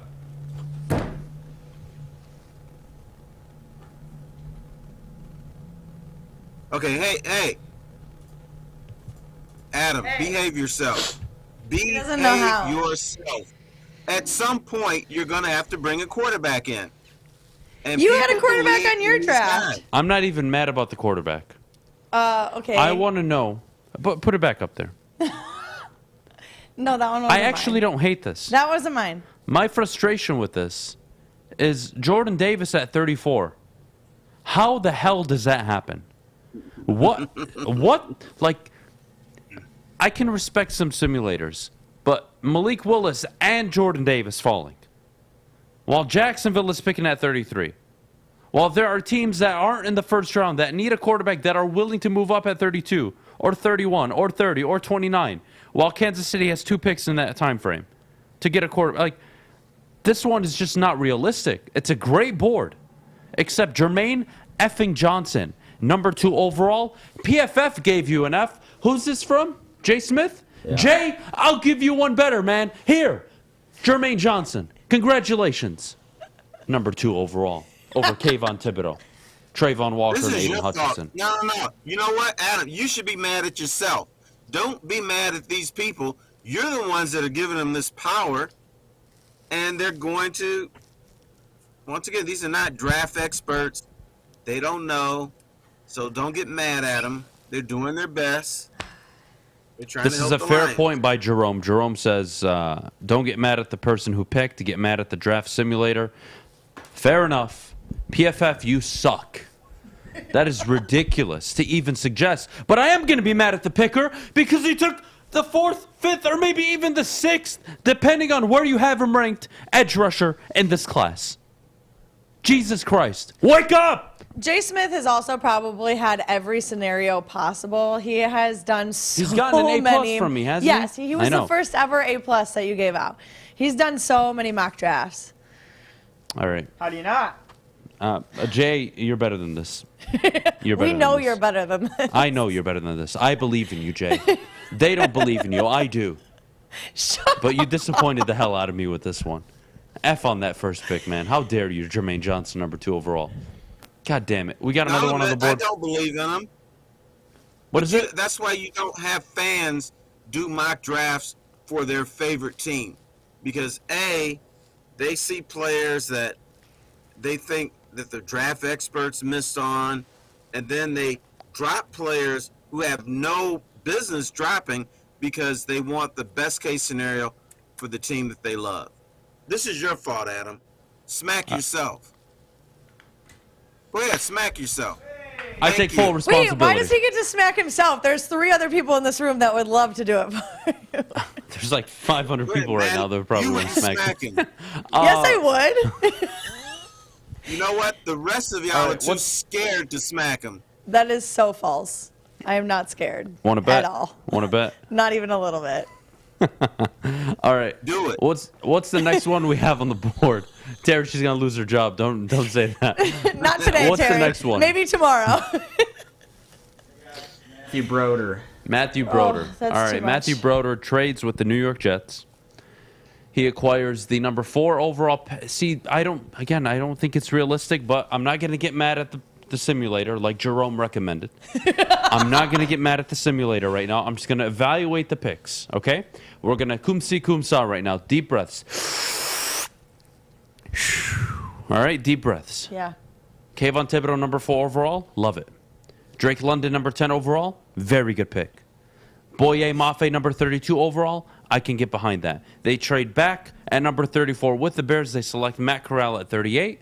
They snag Cameron Thomas at 66, Kirby Joseph at 71, Matthew Broder. I'm not even going to go down the rest of the list. You, my friend, have hit on this board. I love JoJo. JoJo out of Nebraska is a very good draft pick. Lots of value on this board. Lots of good players on this board. It gets a round of applause. That's our first A+ of the day. I'm not going to get mad at mock simulators, all right? I'm not going to get mad at computers because computers are for nerds, and as we've noticed, nerds are stupid. So we're going to move on. Matthew Broder, congratulations. A+, first A+ of the day. Yes. That was a very good board. Lots of talent on that draft board, Terry. You know who will not give him an A+? Terry. Dan Campbell. Because supposedly he doesn't like Kayvon Thibodeau. So he'd probably give him an F. If you believe that story, and I know you went off yesterday, but here's 2 questions for you, Adam. Is Dan Campbell an idiot? Yes or no? To be determined. I was going to say we don't know yet. Okay. Is Dan Campbell a selfish guy? I don't believe so. Okay, then you're kind of leaning toward that story not being accurate, where it said that Dan Campbell is not a fan of Kayvon Thibodeau. So I know some people are taking that story like it's gospel. It doesn't mean it's gospel. I mean, you're talking about an unnamed NFL personnel guy. We don't know if this guy's got an agenda. We don't know if this guy knows Dan Campbell. There's a lot of things that we don't know. So based on the Dan Campbell that I see and hear and everything, I'm going to say that report is not accurate. Yeah, I'm with you. I think it's bogus. We're gonna find out draft day, because if Thibodeau was there and they pass on him, then I'll start to believe that story. Absolutely. You know what? Speaking of draft day, we haven't really had any indication from the front office on who they're keying in on. Lots of reports, lots of smoke and mirrors here. Terry, this is the first time, and we'll get into it in a little bit, where the Lions look like they know what they're doing in terms of at least their front office, scouting department, the GM. They're all in sync. Information isn't being leaked to the public. We're not going into a draft where there are 3 quarterbacks projected to go in the top 7, and the Lions sit there and conform and draft a corner. But I'll move past that. I got to tell, well, not me actually, Maddie's got to tell everybody at home about the sports marketing agency. Yes, I do. SMA has been leveraging pro athletes and other notables for a decade against the issues around mental health and substance use disorder. With the help of NFL alumni, Sean Jordan has been able to save lives and take a stand against these issues. Soon coming to Woodward Sports, the sports marketing agency podcast, this is the F Word series on fentanyl. If you're struggling with substance abuse or mental health, they are here to help. Go to thesportsma.com. You asked for it, and we listened. The Seafood Festival is back at Big Boy, including a Friday night seafood buffet. Catch it while you can, available at participating locations until April 24th. Also available, the new fish sandwich. We'll see you at Big Boy. Hi, my diamonds. It's Crystal with an X. You want to get hot and perfect like me? Here's my super easy routine. Drink at least a gallon of water before you wake up. Attach a weight to everything in your house. Hello? Sell your car and just sprint everywhere. Scream when you exhale. Don't follow Crystal with an X. Do your own thing at Planet Fitness with tons of equipment and free fitness training in our clean and spacious clubs. Join now for just $10 a month and cancel anytime.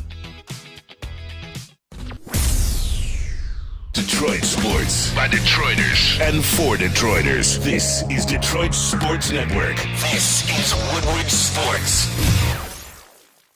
Ladies and gentlemen, boys and girls, April 28th, next Thursday, the NFL Draft will be live. And we'll be live from the Breast Rail. 7:30 up until that final pick is made, unless the Lions trade out. Then I'm going to be very surprised. But beyond that, join the entire Woodward Sports family down at the Brass Rail for our live reactions and breakdown of the NFL Draft for the Detroit Detroit Lions. Again, next Thursday, April 28th. It starts at 7:30. Myself, Scott Bischoff, Ryan Ermani, Braylon Edwards, Maz, Terry, the whole crew is going to be down there. It's going to be a hell of a time. And it's brought to you by Cintron, Gypsy Vodka, and Planet Fitness. Round of applause, everybody. It's going to be a hell of a show. I am so excited. I'm going to be dressed up as Tony Montana. I'm going to have cocaine on the desk. Just don't tell Brass Rail that I'm bringing actual cocaine. It's fake. Yeah, it's fake. Right. Okay. Oops. Allegedly. Oh, we're getting lit that day. We're getting lit. Draft happens once a year. We're going to enjoy I'm sure ourselves. the Brass Rail is watching our promo, so they already have an idea of what you're doing. Well, as long I as like there's this no idea. security guards there waiting for me, I'm Maddie's slapping Adam live at the draft party. Oh. Yeah. Oh. Yeah, again, that is a fireable offense. Adam doesn't have that. He doesn't have enough balls to do that. He's going to bring in some flour and tell, oh, this is cocaine, guys. And then we'll believe it. No, And I'm then bringing the real he'll stuff. dress I'm the whole doing chicken lines. wing. I'm going to be doing lines off of your stomach, Terry. No, you're going to be dusting those chicken wings with that cocaine. All right. Look, Terry, you've been around the game for a long time. This is the first time I would say I've seen this front office in sync, in unison, on the same page, not leaking, not giving away information, really leaving it up in the air of, who are they actually going to take? Is this a good or bad thing for Detroit? Is it a good or bad sign on how they're operating? I'm of the belief that this is a very good thing. I believe they're actually acting and working like true professionals. You know, I think that whole thing is overrated because you don't leak stuff out. The NFL people know what you're going to do, or they have a pretty good idea.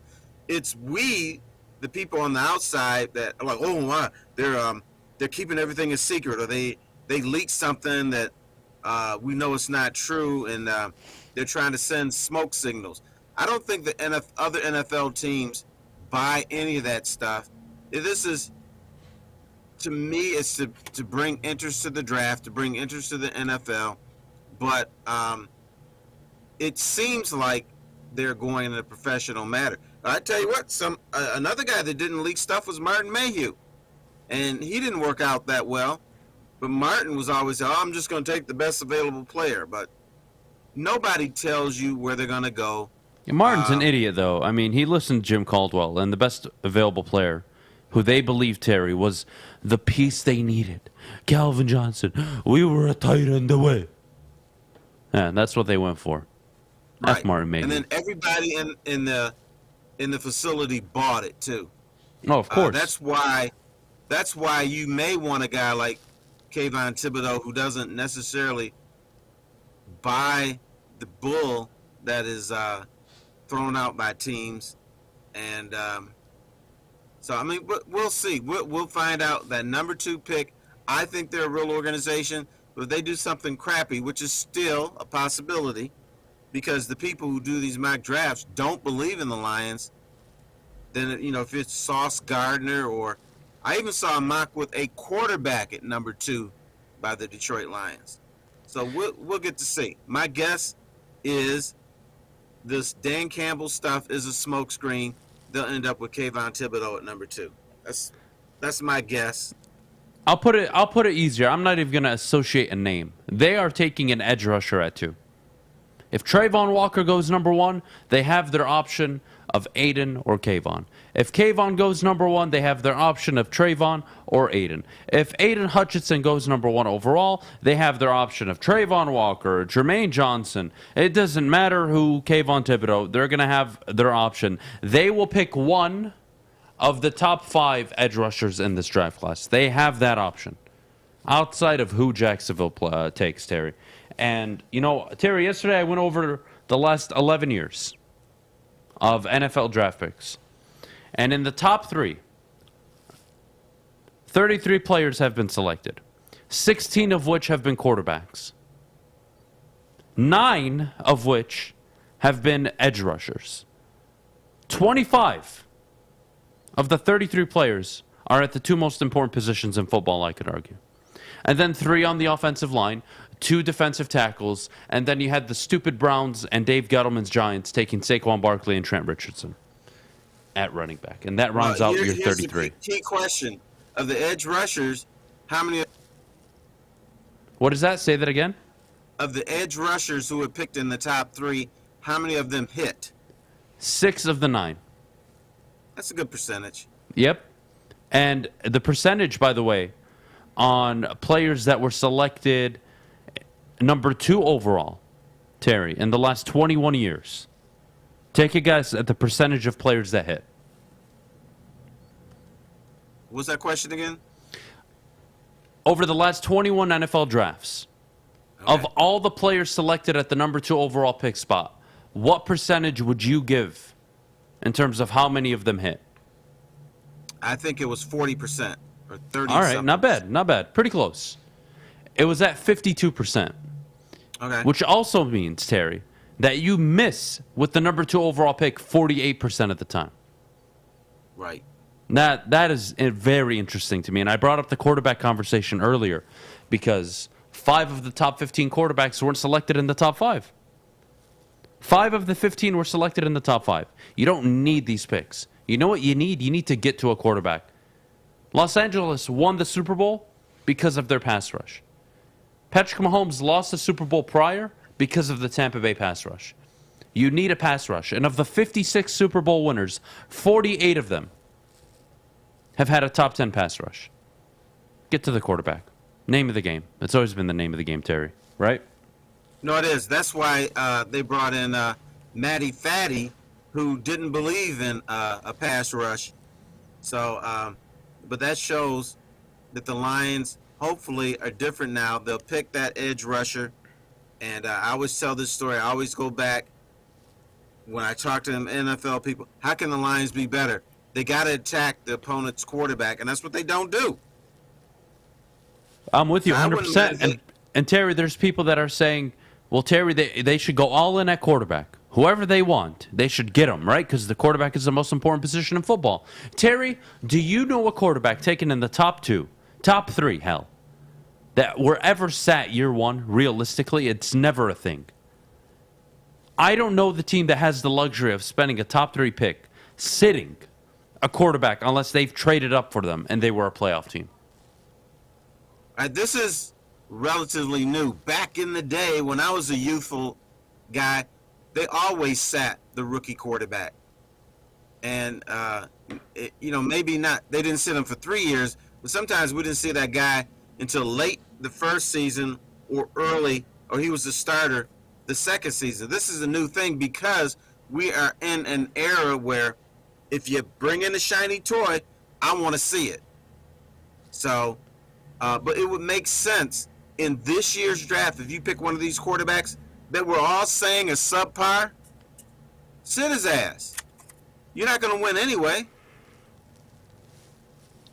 In theory, no. But wouldn't you prefer, Terry, again, to get an edge rusher at number 2 or a quarterback, given the roster and the way it looks right now? Edge. Yeah, then No we're on the same question. page. We're on the same page. I'll tell you what. I hope to God we're on the same page for the next segment. Pro Football Talk continues.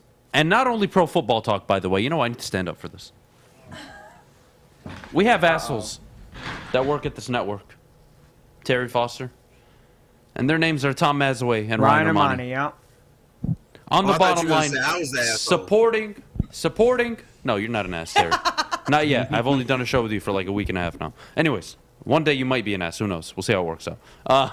Point is, Ryan Armani, Tom Mazaway are on the Pro Football Talk Baker Mayfield to the Detroit Why Lions. aren't you top throwing trade. Braylon in that mix? Braylon was actually slightly against it.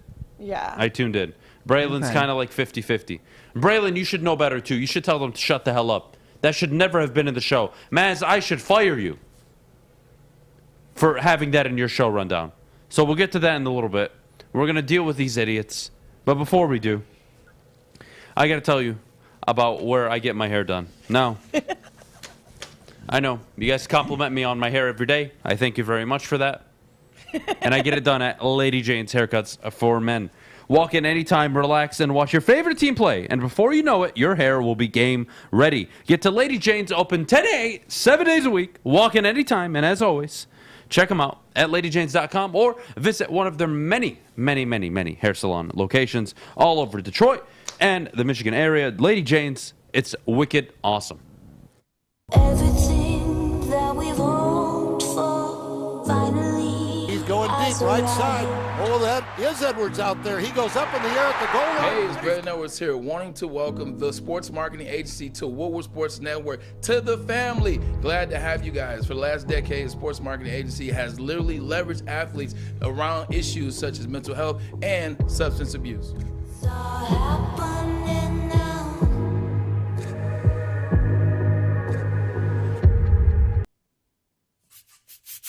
You don't have to go to the beach, man. You don't have to get your butt crack full of sand. You just need a little chili peppers, man, to get that glowing beach chili peppers tan. Woo!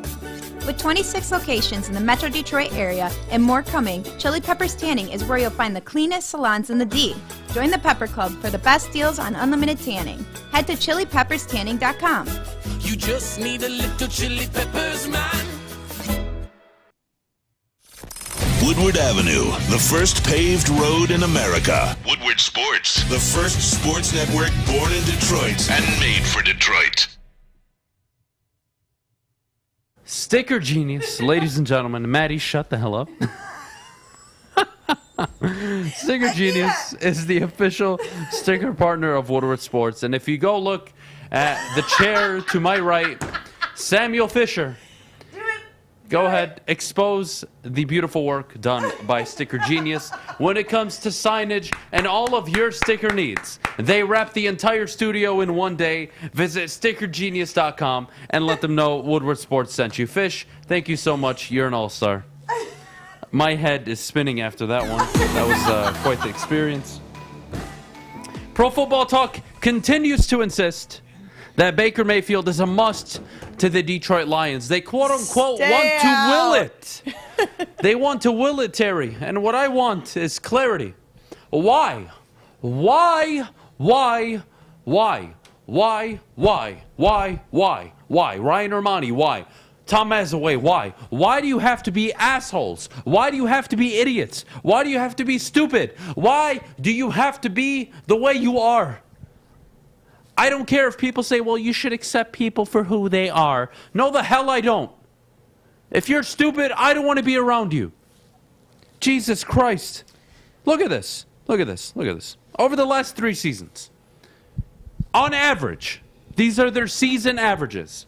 Baker Mayfield and Jared Goff both have averaged 7 wins. Keep in mind, Baker Mayfield has had a top 5 running game, a top 5 offensive line, Jarvis Landry, Odell Beckham, and Kevin Stefanski for 2 years now. Jared Goff went 3-10-1 last year starting for the Detroit Lions, so his data is a bit skewed, but it's okay. I'm willing to look at it all. Both, over the last 3 years, have averaged 7 wins a season. Baker Mayfield, 3,400 yards a season, 22 touchdowns, 14 interceptions a season. Well, Jared Goff ain't better. He's not better. Hey, Jared Goff's not better than Baker Mayfield. Baker Mayfield's better than Jared Goff. He's the guy. He's a knee biter. Really? Really? All right, Jared Goff's averaging 4,000 yards a year over the last 3 years, 20 touchdowns, 12 interceptions, 2 fewer touchdowns on average, 2 fewer interceptions on average, the same amount of wins. I'm not seeing where Baker Mayfield is so much better than Jared Goff. I don't see it. And over those last 2 years in LA, Jared Goff actually regressed. And he was still better than Baker Mayfield.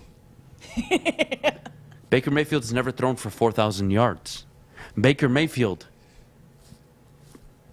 is garbage. He sucks. Is he an average quarterback? Can he play in the league? Yes. But this idea that the Detroit Lions need Baker Mayfield to come to Detroit and save them is one of the dumbest things I've ever heard of in my life. I swear to God, Maz and Ryan, if you were here right now, I would choke you.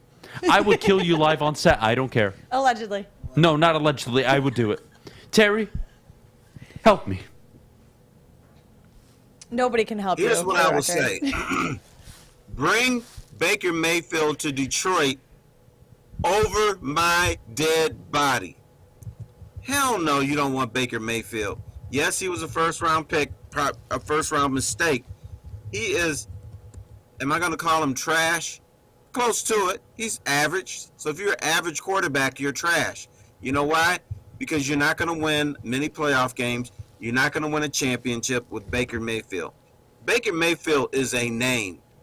And when you listen to Baker Mayfield talk, I think he's got his heart set on going to Seattle. Good luck with that, pal. Good. Him and Pete Carroll can exit the league together. I think that's a great idea. Pete Carroll shouldn't even be a head coach in the NFL right now. Gold jacket, by the way, deserves to be in the Hall of Fame. Great, very good head coach. Well past it. Game's moved on. He's a horrible talent evaluator. Ever since the owner died, it's all gone to hell, basically. But whatever, I'm willing to look past it. Baker, go to Seattle. Don't come to Detroit. Tom Mazaway, stop saying Baker Mayfield to Detroit. Ryan Armani, stop saying Tom Mazaway stop saying Baker Mayfield to Detroit. I don't want to hear it. Again. This is not hard, guys. Jared Goff, side by side over the last 3 years. Comp him. And remember, Jared Goff has, quote-unquote, sucked the last 3 years. He still has 4,000 yards on average a season. 2 fewer touchdowns only than Baker Mayfield. While Baker Mayfield plays behind a top 5 running game, a top 5 offensive line, has Odell Beckham, Jarvis Landry, David Njoku, Kevin Stefanski. And on top of it, averages more interceptions than the guy that is a turnover machine. And Jared Goff. Come on. What are we doing? Baker Mayfield's better than Jared Goff. Are you guys serious? No. Well, you know what Baker Mayfield is better at? Running away from the cops. No. His cute little commercials. Those are better. But that's about it. You know what? Florio wants Baker Mayfield so bad. How about he just marries him, huh? How about he just marries him off to his mother or something? We don't want anything to do with Baker. Keep Baker out of Detroit. Why is this a thing? Why do I have to... What time is it? 9:36? Why am I talking about this 9 days before the NFL draft? Why, Maz? Why? Why, Ryan? Why, Florio? Why, Baker? Because they may not select a quarterback. Nobody wants Baker Mayfield.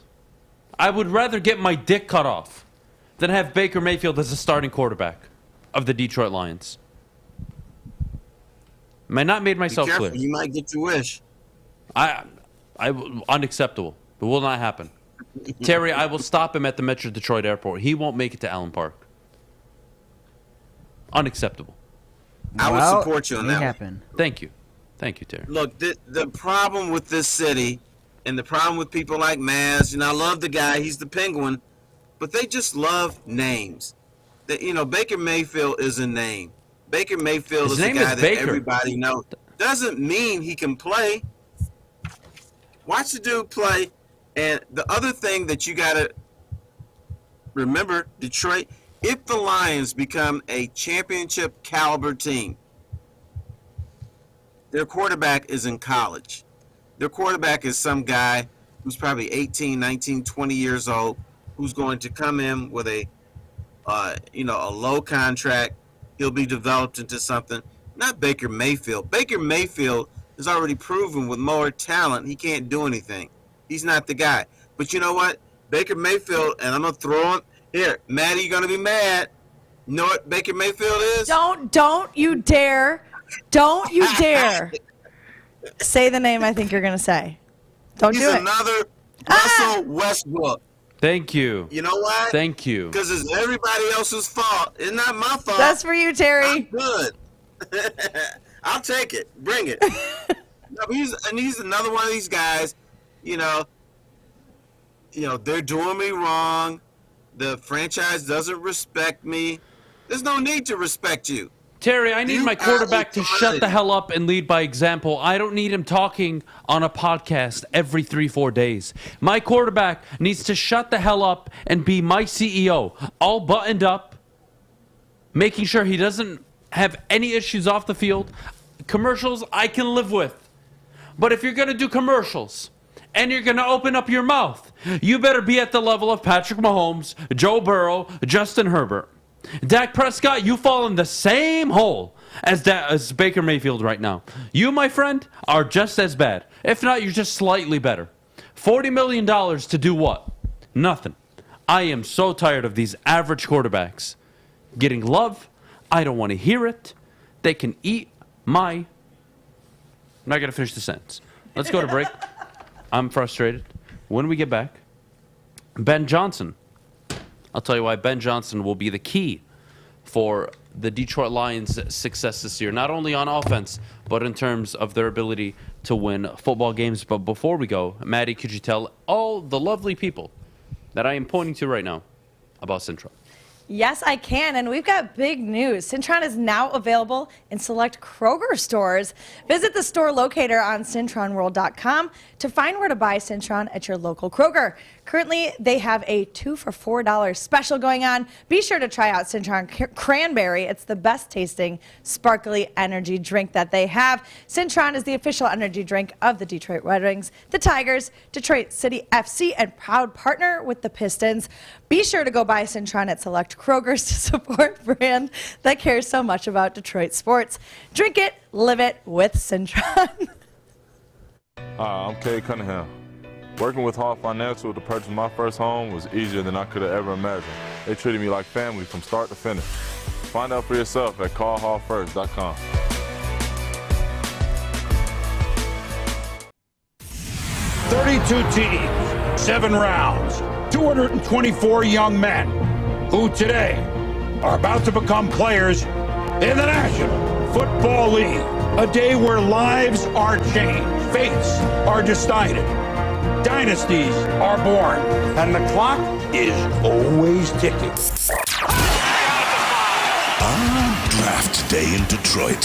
A time of hope, a time of wonder, and a time for Detroit Lions fans to act like it's the friggin' Super Bowl. Join Woodward Sports and hundreds of other diehard Lions fans for our NFL draft party and live stream from the Brass Rail Detroit. All your favorite and not so favorite Woodward Sports people will be there. Adham, Terry, Neil, D-Mac, Braylon, Ryan, the heavyweights, NFL scout Scott Bischoff, Maz, Stick, Jeff Maddie, Joey, and more. Come join us at the Brass Rail Thursday, April 28th from 7 p.m. until pick number 32. See you downtown for Draft Day with Woodward Sports. Brought to you by Cintron, Gypsy Vodka, and Planet Fitness.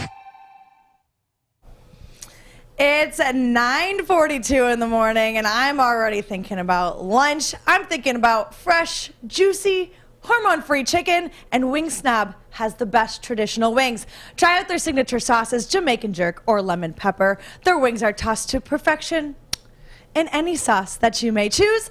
When the wings are this good, you're allowed to be a snob. Order online now at wingsnob.com. Wing Snob, we just have better wings. Fair enough.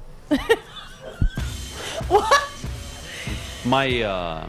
It's tough for me to process food right now, since I Well. can't have any till 9 o'clock today, so tough. How long are you in? What are you on, day 20?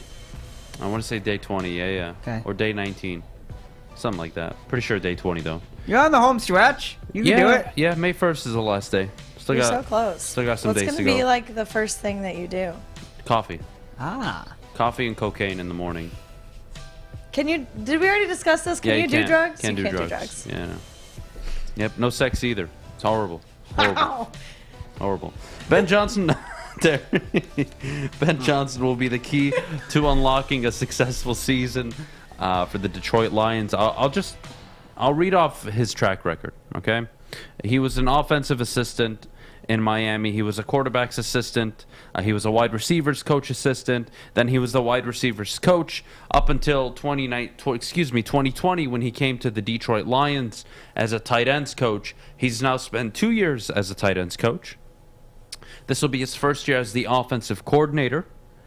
And I am of the belief, Terry, that this guy has Matt LaFleur, Sean McVay, Kyle Shanahan written all over him. Now, will he be a successful head coach? I'm not sure. What I do know is he's a very talented young man. And that's the key word, young and talented. And that is something Detroit has been missing for the longest time. Young, talented coaching. They have not gone in the direction where the league has gone. And they've had, obviously, zero success for obvious reasons. But I am of the belief, Terry, Ben Johnson will unlock the offense. I believe Jared Goff will have one of his better seasons. I don't think he'll ever reach the pinnacle he reached with Sean McVay and the Rams, given just how good that football team was. But I believe this year you can expect to see Jared Goff throw for 37, 3,800, maybe even 4,000 yards. Go for 24, 25 touchdowns, 11 interceptions. And you expect to see a fluid run game. I expect to see efficiency on third down. I expect to see them to be very aggressive on fourth down like they were last year. That is the trend I'm seeing. And Terry, when I think of the Detroit Lions, if I'm game planning for them, my takeaway game planning for the Detroit Lions isn't that they're going to wow me, they're going to blow us out of the park. No. But Terry, they are going to be a pain in the ass to play with. It is not fun playing against a team that can call any play at any time. And the Lions, if they so choose to, can run the ball on first, second, and third down. As they can run it on first, second, and then throw on third and short. And then go for it on fourth down and run it again. They have so many options given how talented the offensive line is, how deep their backfield is. You would expect the wide receiving core to take the next step this year. I expect Jared Goff to be better like he was down the stretch with Dan Campbell calling plays and Ben Johnson behind the scenes putting all the schematics together. Terry, this is a young man I believe in. This is a young man I'm confident in. Back in late October, early November, I was calling for him to be promoted at the end of the season as offensive coordinator, and what do you know? He absolutely was. I think they have something here. And again, the league has gone into young, offensively driven coaches. These are the guys I want around my franchise, Terry. And again, I don't want to say anything about Dan Campbell right now. This has nothing to do with Dan. But in a different dimension, let's say it doesn't work out with Dan. All right? And in 3 years, 2 years, he's gone. Did you see enough out of Ben to just promote him as your head coach? That would be ideal. And if it's not him, ideally you want to bring in somebody like him, young, offensively driven. And that's the direction I think this team is going in. I believe he has a good influence on Dan Campbell. And I think we saw the marriage with Anthony Lynn and Dan Campbell fall apart right away because I felt Anthony Lynn was too conservative. I felt the play calling was very predictable. And it was nothing but unpredictable, actually, when Ben Johnson and Dan Campbell took over. So, Terry, I'm feeling really good about this kid. I'm going to throw in one more word, innovative. Yes. And that's very important. To be innovative in this scenario, Jared Goff will be a better player, but it doesn't necessarily mean he's going to pass for 37 or 38 or 4,000 yards. They may be more innovative in their running game because the Lions are trying to establish the run, and I think the thing with Jared Goff is don't put him in dangerous situations. Don't put him in a bunch of 3rd and 12s or 2nd and 15s and things like that. So I think they want Jared Goff passing on 3rd and 4 or, I don't think we're going to see this guy become a gunslinger, but put him in safe packages. And I think that's what Ben Johnson is going to bring. And just because you're going to run the ball more doesn't mean that you're not innovative. You can be more creative in the run game, toss sweeps or reverses or however you want to do it. But the key is do not put Jared Goff in dangerous situations because I still don't trust this guy. And I don't think the Lions do either. In the back of their mind, their quarterback that's going to take them over the top is not with this organization yet. And like I said, he's probably in college somewhere. So I'm with you. I'm just not sure we're going to see a 4,000 and it doesn't have to be, right? But it may not be necessary. Yeah, I'm with you. It doesn't have to be it's not necessary, actually. And if he does, great. If he doesn't, okay.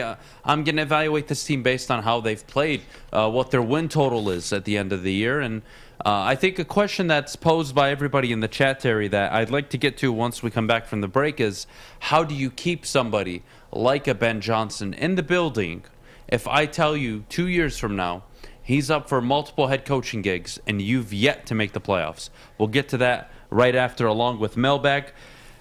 Whew, I am almost out of breath. We'll see you guys in like 20 seconds. It won't be long. Mailbag and Ben Johnson talk coming up in a little bit. Yes, but before we go... Cintron is the official energy drink of the Red Wings, proud partners of the Detroit Pistons, and exclusively served at Little Caesars Arena. If you're looking for premium ingredients, long-lasting energy, balanced hydration, essential vitamins, and great taste, Cintron is your top choice. Hi, my diamonds. It's Crystal with an X. You want to get hot and perfect like me? Here's my super easy routine. Drink at least a gallon of water before you wake up. Attach a weight to everything in your house. Hello? Sell your car and just sprint everywhere. Scream when you exhale. Don't follow Crystal with an X. Do your own thing at Planet Fitness with tons of equipment and free fitness training in our clean and spacious clubs. Join now for just $10 a month and cancel anytime. Winning is a habit. So is listening daily to Woodward Sports. We're glad you're a winner, and thanks for listening. Guys, Guardian Alarm gets it. A good defense on and off the field helps you feel secure. Guardian Alarm has state-of-the-art technology that helps you feel safe, all with 24/7 local monitoring. They also have convenient features that let you check in on your home, control lights and temperatures, detect smoke or carbon monoxide, and it even lets you lock and unlock your doors.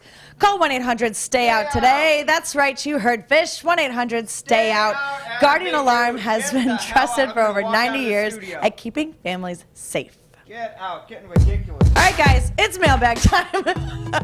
Fish is about to get murdered by Adam, and I just... Get your questions in the chat. It's time for mailbag. You got any questions? Oh, my God. We are unwell over here. It's okay, though. We're going to be just fine. Who has questions? Sorry, Terry.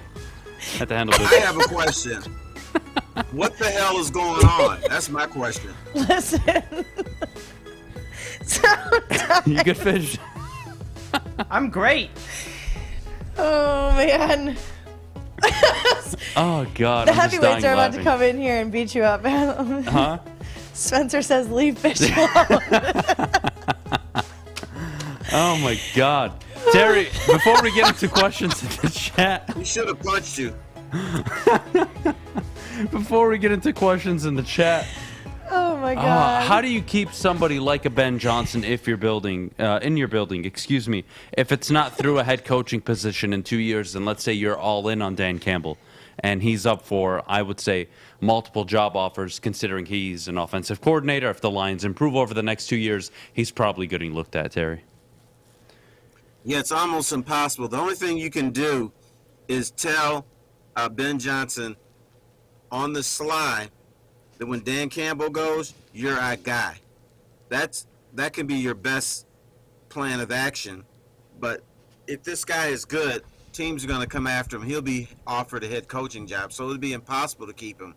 The other danger is if you get rid of Dan Campbell too soon, the grip that he has on this locker room could backfire on you because players become loyal to their coach. And if you get rid of him, and if these players believe that they can win with him, even though they're not, then you run a huge risk of disrupting this franchise. So it's going to be almost impossible to keep this guy. So, if he's good. I'm with you. Let's get into mailbag. Adam, what do you think of Chris Burke saying the Detroit Lions should draft Kyle Hamilton? Did he say that? Are we sure about that? Chris Burke said that the Lions should take Kyle Hamilton. Are we sure about this? Chat is out of control. Chris Burke.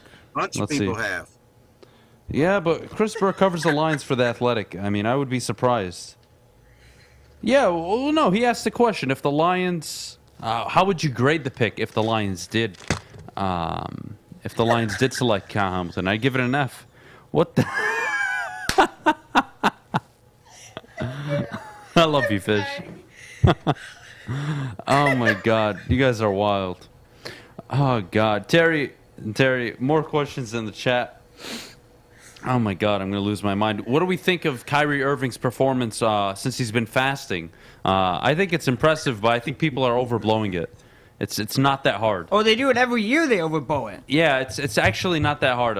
Like even when I was in high school, doing 2-a-days, like it's actually not that bad. Like you can get through it. If you're in peak shape, you'll be fine. It's really not that bad, Terry. See, my problem with Kyrie Irving is the dude has been acting like an ass. You give the finger to the fans in Boston, and then afterwards said, "Oh, everybody's coming after me." No kidding. When you do stuff like that, that's what happens.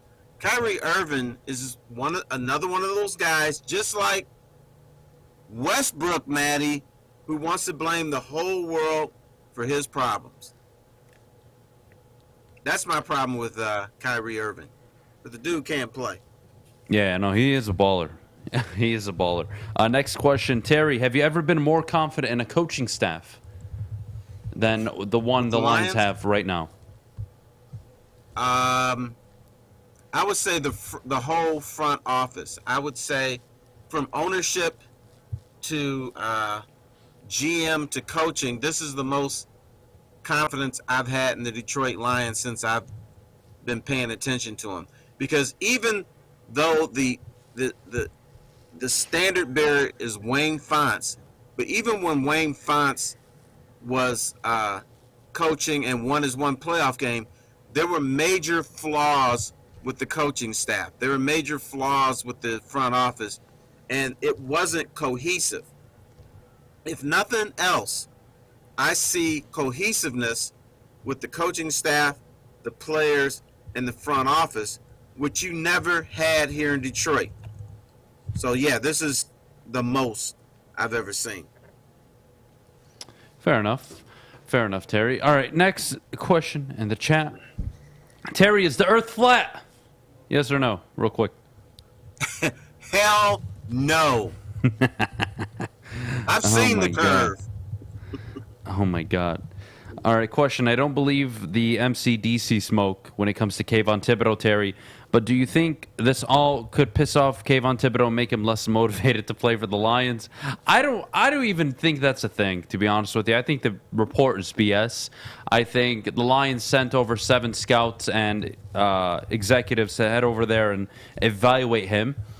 They know who he is as a person, and if they want to take him, Terry, they're going to take him, and they're not leaking out a story to piss him off if they plan on taking him. I don't see that being the case. No, I think all these stories are for us. It's for us to talk about. It's for the fans to talk about. But Kayvon Thibodeau is not going to be pissed off when he comes here because of that report.